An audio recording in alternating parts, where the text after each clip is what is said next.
Sveiki gamtininkai, šiandien bus toks trumpas mano dienos video, taip gaunas toks vlogas šiandien, kadangi kelis dalykus esu suplanavęs, tai važiuojam kartu. Dabar pragrėžiau medį, įkaliau vamzduką varinį, šiutus turiu daug metų, tą pačią techniką naudoju, centimetro grąžtas, 1,2 12 mm vamzdelis, išorinis jo diametras toks ir tada išgrėži skylutę, su plaktuku įkali, skylutę apie 2 cm, įgrėži skylutę, įkali vamzduką ir volia, sula kapsi. Ten siūlo kažkas tai kažkokias sistemytės plastikinės, kur ten įkiši, bet tada pro medžių, aplink medį, bėga medžio, aplink tą visą sistemėlės bėga. Aš čia esu kiek jau pritaikęs pati geriausiai šitą. Tu įkali ir pro šonus nebebėga niekas, tada bėga tik per vamzduką. Ir tu nieko nešvaistai veltui tos sulos ir čia nešlapiuoja tas medis aplinkui.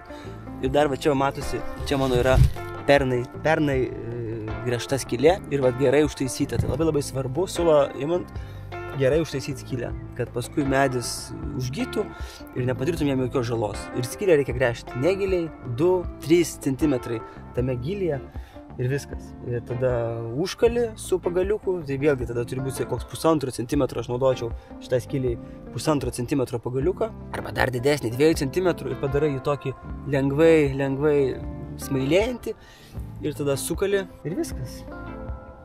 O jeigu nieko neturit, viską pirksit, tai aš rekomenduočiau nusipirkti ir beržinį pagaliuką tokį, nes yra beržas, tada beržinį tokį būna kuoliukai, tose visose depo senukuose rasit ir vamzdukai variniai yra, tokie ilgyje, metrais matuojami, tai galite po 10-15 cm paprašyti, tada to pagalį nusipirkti, kokį tenais 1,5 cm ar 2 ir viskas, turit visą sistemytę gauti sulai. Nepamirškit ir dar labai svarbu, paskui sodo tepalo skylė, gausiai aptepiai sodo tepalų, įkaliai tą, dar ant viršaus sodo tepalo. Sodo tepalo rasit visur, turbūt, ir ten kokiose žalioje stotelėje tai tikrai, bet manau, kad rasit ir depo senukai, sodo skyrių paprašysit ir tikrai duos tą sodo tepalą.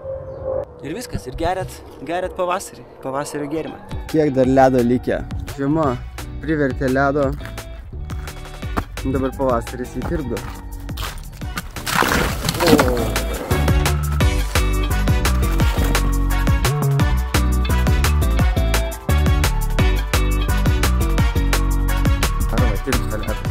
Pastebėjau tokį įdomų reiškinį, aš dabar kai suprantu, kas čia yra nuo ledo. Kai supranti, tai įdomu labai stebėti tada. Čia vat upė ir čia vat tiek vat buvo to vandens. Ir vat šiais metais, čia šitą žaizdą padarė šie metai, aš taip spėju, šitie ledai. Bet vat matosi, kad prieš kažkiek metų irgi buvo toks dalykas, neaišku, kur čia buvo tas vanduo, turbūt kažkur tai čia, bet medis užaugo ir vat tos žaizdos atrodo taip po kažkiek tai metų. Tai va šita žaizda kažkada irgi bus čia, o tos bus dar aukščiau.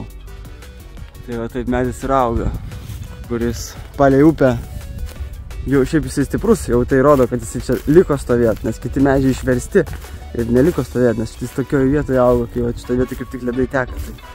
Tai va toks tiesiog įdomesnis gamtos reiškinys.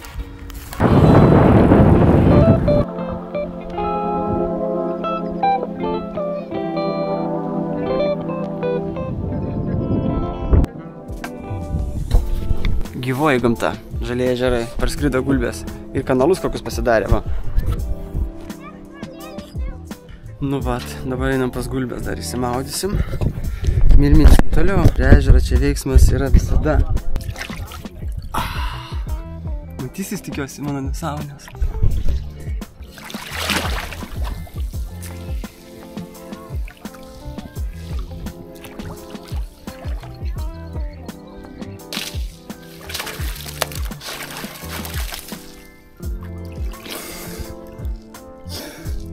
Auč, su galva tai skaudėjo.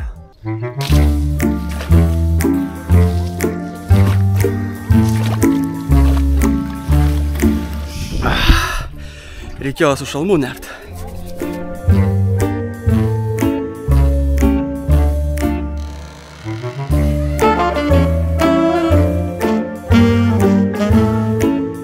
Nu ką, išsimaudėm, pakeliu į miestą, į centrą, oras geras, reikia mėgautis. Ateinančią vasarą. Mėgaukimės ateinančią vasarą.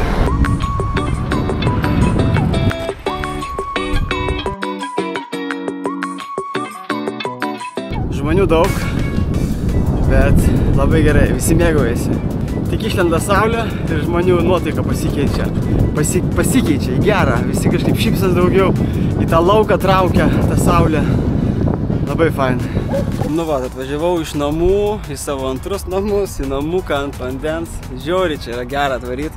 Tik dabar čia tokius remontus daro rimtus. Čia matėt, nežinau, nematėt, bet čia prie visą šitą krantinę padarys, va tokią va, uogą, padarys iki pat Balto tilto. Tai čia yra apie 1,5 kilometro nuo čia, nuo Vileišių paminklo iki Balto tilto sutvarkys šitą krantinę. Dabar tą tvarko, nu, kaip pas mus būna Lietuvoje bankrutuoja, tai jeigu nebankrutuos, tai padarys. Man čia truputį apsisunkino dabar priėjimas, bet, nu, o ką daryti? Kažkaip reikia taikstytis. Svarbu, kad miestas tvarkosi, tai gražu žiūrėti. Dar noriu sugrįžti truputėlį prie plaukimų ekete, kad jau nors ir šyla, bet man atsiuntė Tomas Ramašauskas mano video tokiu wow objektyvu, iš arti priartinta, kaip aš plaukiau Estijoje. Ir dar tada trumpas LNK reportažas bus iš to, kaip mes plaukėm. Irgi noriu tiesiog tą užfiksuoti, įdėti, kad būtų man ta medžiaga, aš ją paskui atrast galėčiau nesunkiai. Tai dabar keliaujam pasižiūrėti. Pasakykim žiūrovam, kokia vandens temperatūra yra, kai kalbame apie ledinį vandenį? Dabar Estijoje buvo 1,6 laipsnio šilumos vanduo. Tai ryte vanduo būna užšalęs. Tada organizatoriai pradaužo, išsėmė ledukus tokius pjaunančius ir gali plaukti. Gal trumpai ir apie aukso medalių laimėtojus. Kas jie? Taip, Gerardas Alksnys, kuris pelnė 3 aukso medalius skirtingose kategorijose, biro 25 metrus, 50 metrų, 2 skirtingais stiliais. Bijau pameluoti, nes čia svarbus tokie momentai, bet žinau, kad tikrai 3 aukso medaliai ir pas mus ten galima rasti ir jo laikus, kokius pasiekė. Ir Aušra Grabauskienė berods. Tai irgi laimėjo 2 vietą savo amžiaus kategoriją. Kokios perspektyvos mūsų rinktinės plaukimo ledinėme vandenyje? Ar galima tikėtis pasaulio čempionato čia Lietuvoje, nežinau, Baltijos jūroje, Galvės ežere? Ar jūsų planai yra išvažiuoti? Ir iš viso, kiek tokių čempionatų vyksta pasaulyje? Čempionatai vyksta kiekvienais metais. Kitais metais čempionatas bus Italijoje, Alpėse žiemą. Planuojam važiuoti, rinkti vėl delegaciją. Dar kitais metais, 26, tai bus Suomijoje, tai tikrai važiuosim, nes labai arti. O perspektyvos, mes darysim varžybas vėl, tikrai jau turim datą, kovo 1 dieną, kitais metais, 25 Trakuose. Tai kviečiam visus prisijungti ir paskui važiuoti kartu į tos čempionatus pasaulinius. Linkiu sėkmės, iš tikrųjų, tų gerų akimirkų, stiprios sveikatos ir laimėjimų.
Ladies, take your mark.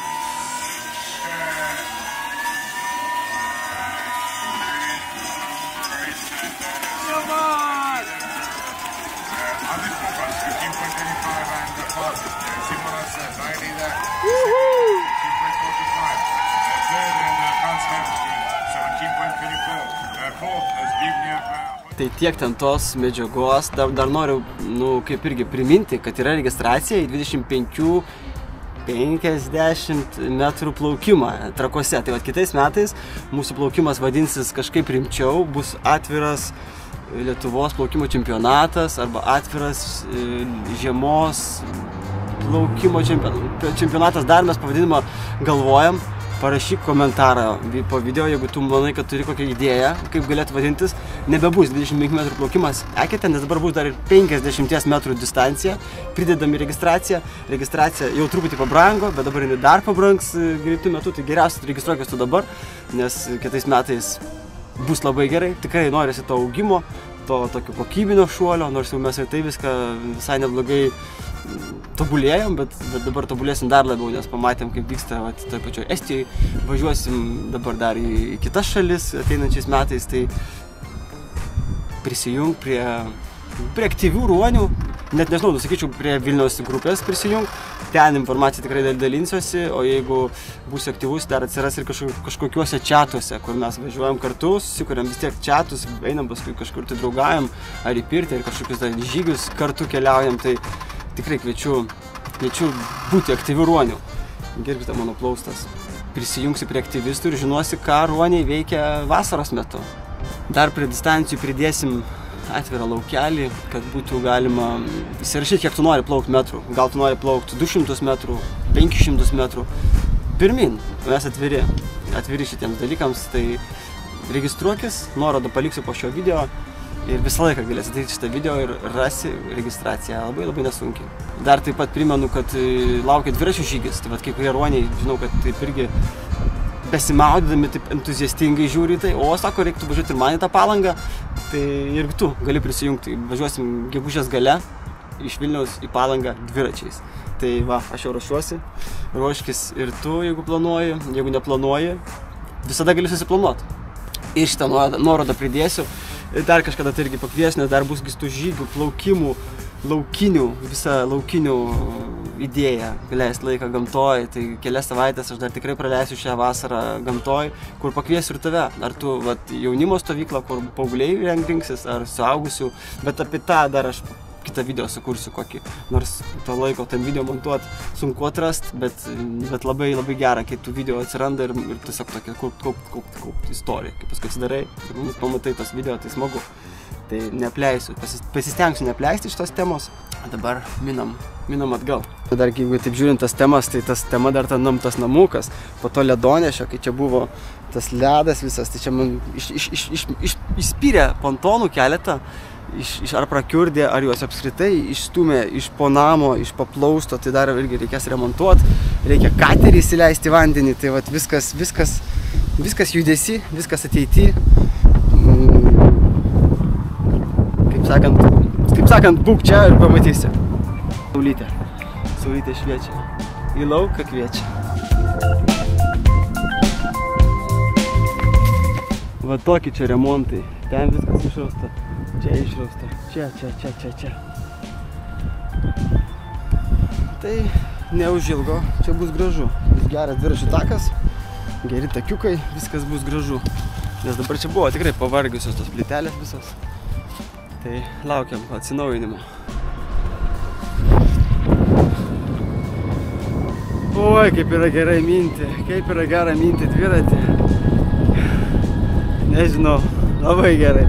Kažkaip kartojasi, bet kai tas yra gerumas, norisi dalintis, norisi kažkaip ir jūs paskatinti, įkvėpti, minti, būti gamtoj, būti lauke. Ateina vasara, ruoškitės tam.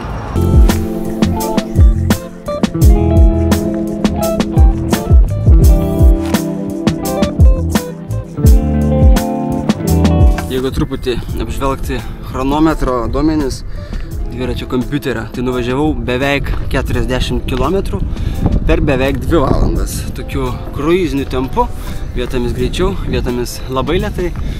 Ir vat toks pirmas šių metų krosiukas, kaip čia treniruotė, tokia lengva treniruotė, prasiminimas, užpakalio patrinimas. Žiauriai gerai. Šiandien tiek. Nors palauk, gal ne tiek. Važiuojam dar, pažiūrėsim, kiek tos salos pribėgo. Pažiūrėkim, kiek man čia per dieną pribėgo. Aš pasakysiu, kiek valandų jinai kapsėjo ir parodysiu, kiek prikapsėjo.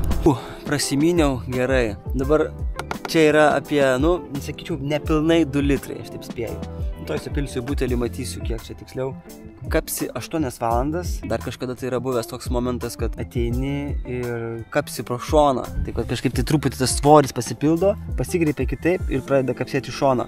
Tai toks irgi momentas svarbus ateit patikrinti karts nuo karto, nes aš tai toks esu, noriu nepraleisti nei vieno lašiuko, kad gaila, kad to medžio nešvaistyt tos sulos veltui. Kad jų pragrėžiai ir pasimtum kiekvieną tą lašiuką iš tos sulos. Tai tiek iš manęs jums šiandien, iki kito video. Norėčiau kitą video padaryti kažką tai jau su vandeniu, kažkaip tai pajudėti ten su tuo kateriu, kažkuria prasme, nes kateris kiauras, reikia jį užlopyti.